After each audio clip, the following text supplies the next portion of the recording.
नाज़रीन, मटियारी के शहर पलीजाणी में मोमिनन पारां करबला के शहीदन के भेटा पेश करण लाइ सबीलुन जो एहतमाम कियो वियो आहे।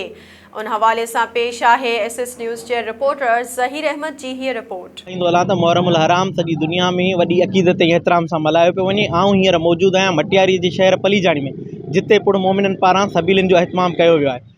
अचो त हिननि खां पुछूं त हिननि सबीलनि जो मक़सदु छा आहे। बिस्मिल्लाहिर्रहमानिर्रहीम। हुसैन मिनी व अना मिनल हुसैन। जीअं त पहिरीं मुहर्रमुल हराम खां 8 रबीउल अव्वल ताईं मुसलसल हिते स्टेशन पलीजाणी ऐं आसपास जे तमामु ॻोठनि में आज़ादारी इमाम हुसैन अलैहिस्सलाम ऐं मजलिस इमाम हुसैन अलैहिस्सलाम जा प्रोग्राम बर्पा थींदा आहिनि। अल्हम्दुलिल्लाह हीअ असांजी सबील तक़रीबन 15 सालनि खां जारी आहे, जंहिंमें जीअं ई स्कूल जा टाइम थींदा ईंदा आहिनि त 12 बजे खां पोइ स्कूल खुलंदा वेंदा आहिनि। मासूम ॿार जेके तारीख़नि जा मज़दूर अचनि था 12 बजे त मटींदा, ऐं जेके बि तव्हां माण्हू मटींदा उन्हनि खे असां सबील पियारियूं। हीअ सबील असल में आहे असांजो तबरक आहे, जेको मौला हुसैन जी सबील आहे। जेको मोमिन हिन सबील खे पीअंदो उहो शिफ़ा हासिल कंदो।